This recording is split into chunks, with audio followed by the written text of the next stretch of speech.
Okay, I haven't been on my channel for a while, just basically because Dorothy's going through a bit of a rough time, and I have not been feeling very special myself, so I've been staying pretty quiet. But anyways, I've been watching too much of this slaughter over in Ukraine, and there's no other word for it. I mean, he's targeting innocent civilians with guided missiles. These aren't dumb missiles. These are guided missiles. So it's intentional, which makes it even worse.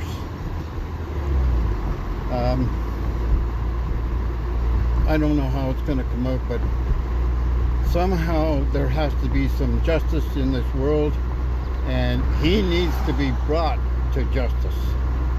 And I'm not necessarily referring to the Russian people, because if he's treating his own Russian people as badly as he does, and keeping them dumb and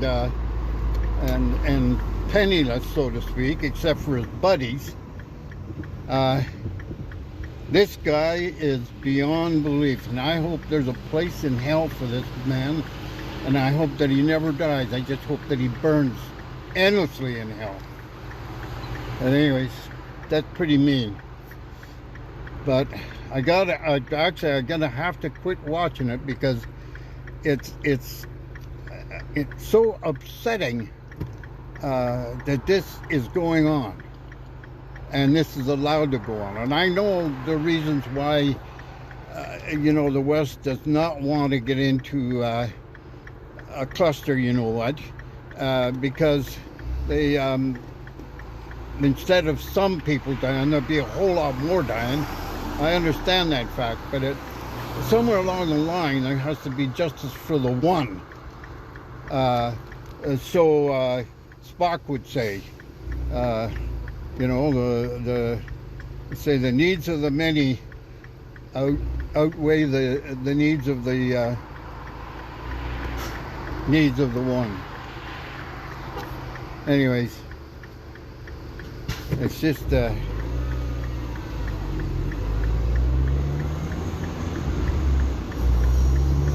I'm going down to the mall, and I think I'll probably drink my coffee black this time, because I need something to smarten me up.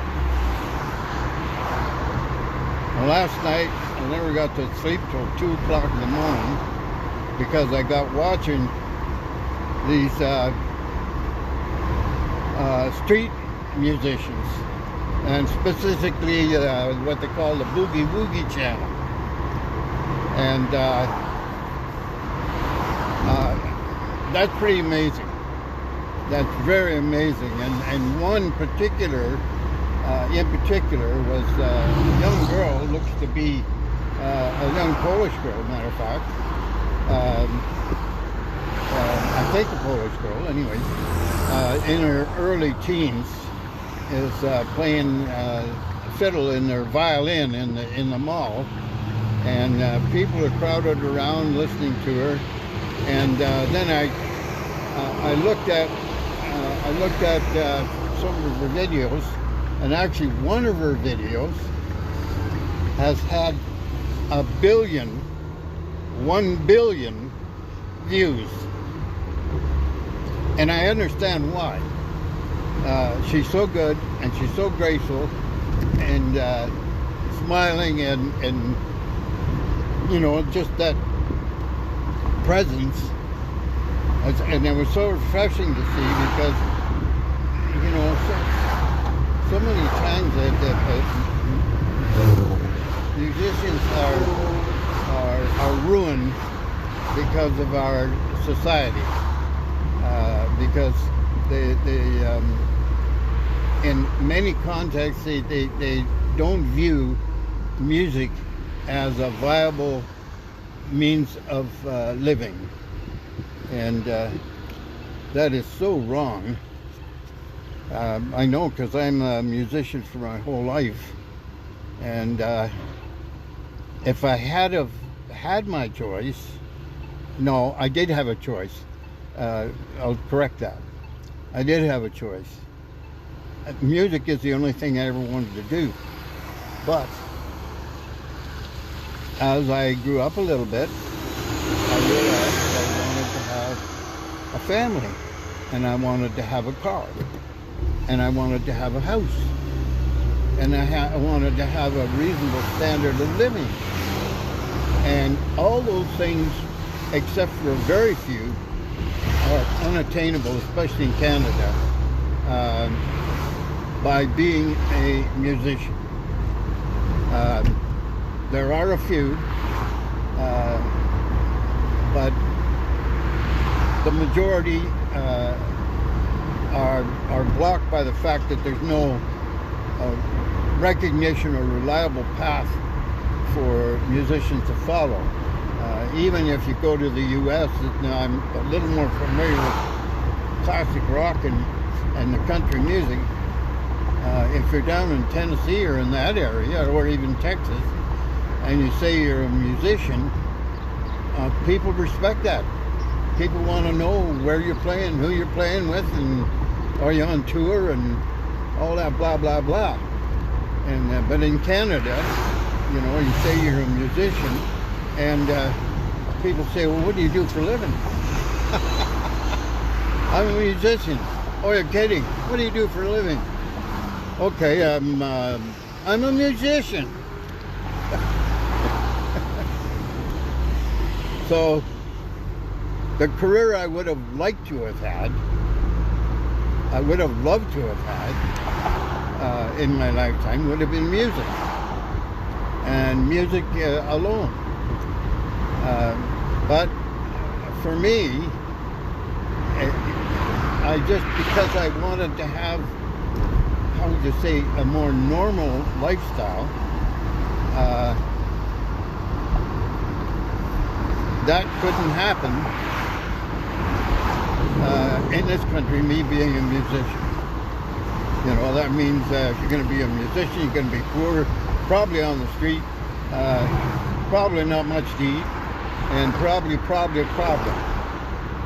You know, like I said, except for the very few who happen to be in the right place at the right time, and you know, score a decent gig, and all that kind of stuff. So that's really unfortunate. And you know what? In Canada, that not only applies to music. It also applies to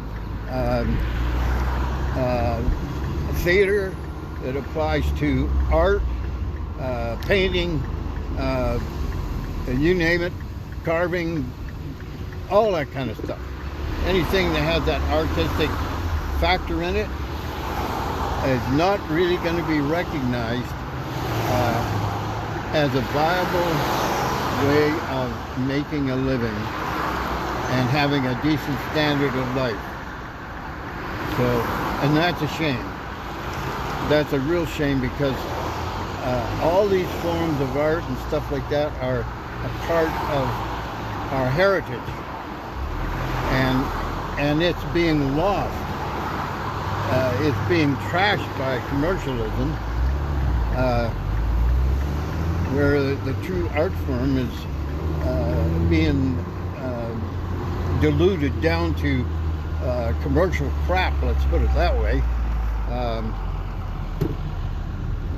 which is a very, very big shame. And you all you have to do is listen to the radio or watch the videos on TV.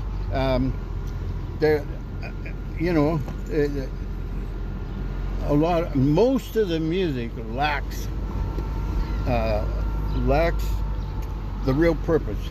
Music is a poem set to music, or music is a poem that's been set to music. There's a story. There's a Bible story instead of some guy just walking around grabbing his crotch and making lewd movements. What we need is the true form, which is a song that has a beginning and an end and has a real story, be it a nice story or a bad story or something like that. Sad story, happy story, but it's an actual story that you can listen to and understand. And so then you have to ask yourself, well, how many times am I going to listen to the same sentence? I listened to a song there one time, and there was only 8 words to the whole song, and it was like 5 minutes long. That's trash. Anyway, I'm going to have some coffee, and I will talk to you soon again. I'll be back. Bye now.